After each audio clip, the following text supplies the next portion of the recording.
नमस्कार मंडळी.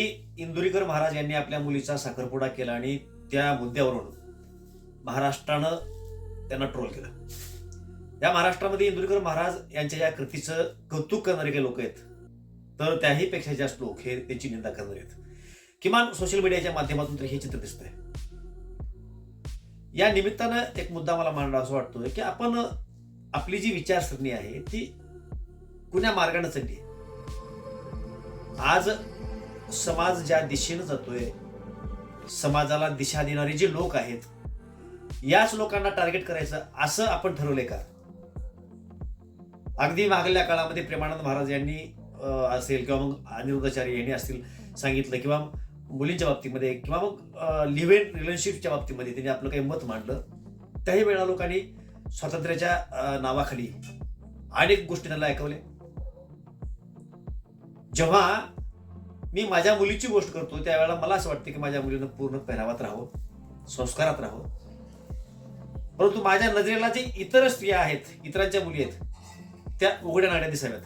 तर अशी नीतिमत्ता मी ठेवत असेल तर ही नीतिमत्ता योग्य आहे का? आणि मग संस्कार काय असतात, कसं राहिलं पाहिजे, कसं वागलं पाहिजे, समाजाला एक योग्य दिशा देण्यासाठी जे लोक काम करतायत त्यांच्या वर्तनाबाबतीमध्ये ते चुकतात कुठे याचं मूल्यमापन करून लागेल त्याला ट्रोल करायचं. जर इंदुरीकर महाराज यांनी सांगितलं असेल की तुम्ही कमी खर्चामध्ये लग्न करा, तर ते तुमच्या अहितासाठी सांगितलेलं नाहीये. असे कित्येक पालक आपण पाहिलेले आहेत की मुलींची लग्न केले, ते कर्जबाजारी झाले, आहे त्या जमिनी इकाव्या लागल्या तरी कर्ज फिटलं नाही. ही शोकांतिक आहे आपल्या समाजाची. हा तोच समाज आहे. म्हणजे नवरदेव ज्या समाजामधला आहे त्या समाजामधली नवरी पण आहे ना. नवरी मुलीच्या वडिलाला लाखो रुपयाचं कर्ज घ्यावं लागतं, तो कर्जबाजारी बनतो. आणि तो बनतो कोणामुळे? याच समाजामधील नवरदेवाच्या कुटुंबामुळे. म्हणजे एकाच घरामध्ये ज्या वेळेला आपण मुलीचं लग्न करतो त्यावेळेला कर्जबाजारी होतो, मुलाचं लग्न करतो त्यावेळेला हुंडे वगैरे घेतो. आज ती थोडी सिच्युएशन बदलली आहे, मान्य. परंतु समाजाला मग ह्या गोष्टी चुकत आहेत, यात सुधारणा व्हायला पाहिजे, समाजाला असं वागलं पाहिजे, असं काही मार्गदर्शन जे करणारे लोक आहेत त्याच लोकांना जर आपण ट्रोल करायला लागलो, तुम्हाला आम्हाला दिशा द्यायची कोण?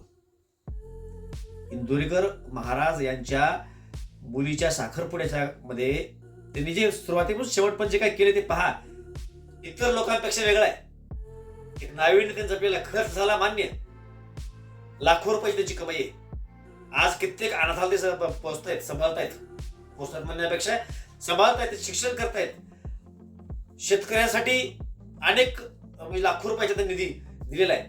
म्हणजे समाजातून पैसा घेऊन या कीर्तनाच्या माध्यमातून तो पैसा समाजावरती ते लाखो खर्च करतात. लाखो रुपये जर तुमच्या आमच्या लेकरांसाठी ते खर्च असतील तर स्वतःच्या लेकरासाठी काही लाख रुपये ते खर्च शकत नाहीत. आणि ते तसं करणार असतील आणि त्यांना तुम्ही ट्रोल करणार असाल तर मी म्हणतो की महाराष्ट्राच्या ह्या जे काही लोक आहेत, हे बुद्धिजीवी लोक आहेत ना, यांच्या ह्या मानसिक दिवाळखोरीचं मला चिंता वाटते. योग्य नाही हे. आणि जर तुम्हाला ट्रोलच करायचे किंवा मग एखादी व्यक्ती बोलल्याच्या नंतर तशी वागली पाहिजे असंच तुम्हाला म्हणायचं असेल तर आपण त्या महाराष्ट्रामध्ये राहतो ज्या महाराष्ट्रामध्ये छत्रपती शिवराय होऊन गेलेत. छत्रपती शिवराय हे राजे होते. आज जसं महाराष्ट्राचे मुख्यमंत्री म्हणजे आपला राजा आहे, हे देशाचा पंतप्रधान नरेंद्र मोदी साहेब हे आपले राजे आहेत, तसं ज्यावेळेला राजेशाही होती त्या काळामध्ये छत्रपती शिवराय आपले राजे होते. त्या शिवरायांचा हा महाराष्ट्र आहे. एक राजा म्हणून प्रजेबाबतीमध्ये कसं राहायचं असतंय, ज्या राजाने शिकवलं त्याच राजाच्या राज्यामध्ये आज काय परिस्थिती आहे? कधी आपण कल्पना केली होती काँग्रेस आणि शिवसेना एका जागी येईल? कधी आपण कल्पना केली होती भाजप आणि राष्ट्रवादी एका जागी येईल म्हणून? झाल्या ना गोष्टी. आपण एका विशिष्ट व्यक्तीला म्हणून मतदान करतो, विशिष्ट पक्ष म्हणून मतदान करतो आणि निवडून आल्याच्या नंतर ती लोक लागलीच दुसरीकडे उडी मारतात. त्या लोकांना कधी आपण ट्रोल केलं नाही. त्यांच्यासाठी कधी आपण रस्त्यावर उतरून खऱ्या अर्थानं जिथं गरज आहे त्या ठिकाणी आपण सायलेंट होतो. आणि उगीच ट्रोल करणे म्हणजे काय असतंय? उगी हातामध्ये मोबाईल असतोय, फेसबुक आहे, इंस्टाग्राम आहे, काहीतरी आहे, आल्या पोस्ट वाचायचं, आपलं काहीतरी मत मांडायचं, पण त्या मताचे किती दुर्गामी परिणाम होणार आहेत ह्याचा विचार नाही करायचा. अशा समाजाला फायदेशीर ठरू शकतील, त्यांनी समाजहित करतायत अशा लोकांना ट्रोल करण्यापेक्षा त्यांच्या पाठीशी उभे राहा, त्यांचं कौतुक करा. मान्य, स्वयंपूर्ण कोणीच असत नाही. इंदुरीकर महाराज सुद्धा काही प्रभू रामाचा अवतार नाही आहेत. इंदुरीकर महाराज काही प्रभू श्रीकृष्णाचा अवतार नाही आहेत. ते माणूसच आहेत तुमच्यासारखे. त्यांच्याकडून चुका होऊ शकतात. त्यांनी स्वतःच्या मुलीच्या साखरपुड्यामध्ये एक कौतुकाचा भाग म्हणून बायको आहेत, त्यांनी जे स्वतः आहेत, मुलीच्या काही इच्छा आकांक्षा आहेत, पण ह्यांच्या काही जरी असल्या तरी मुलाकडील काही लोकांच्या काही इच्छा वगैरे असतात. काय त्याच्यावर टिप्पण्या होत आहेत? अरे कौतुक करा. मुलीच्या साखरपुड्यामध्ये, मुलगा नाही येतो, मुलीच्या साखरपुड्यावरती इतक्या मोठ्या प्रमाणामध्ये खर्च त्यांनी केला, मुलीचं कौतुक केलं. या गोष्टीचं कौतुक कोणी करणार नाही. मग एखादा व्हिडिओ पडला की ती वाचायच्या, काही कमेंट भल्याबद्दल करायच्या, निगेटिव्ह कमेंट करायच्या, कोणतं मग आमच्यासारखे दर्शनी उठणार 100-50 काहीतरी, आणि मग प्रत्येक जण आपापल्या मतं मांडायचे. हे असं ते तसं मांडायला हरकत नाही, परंतु योग्य दिशेनं जर मतं मांडले. मला एकाने कमेंट केली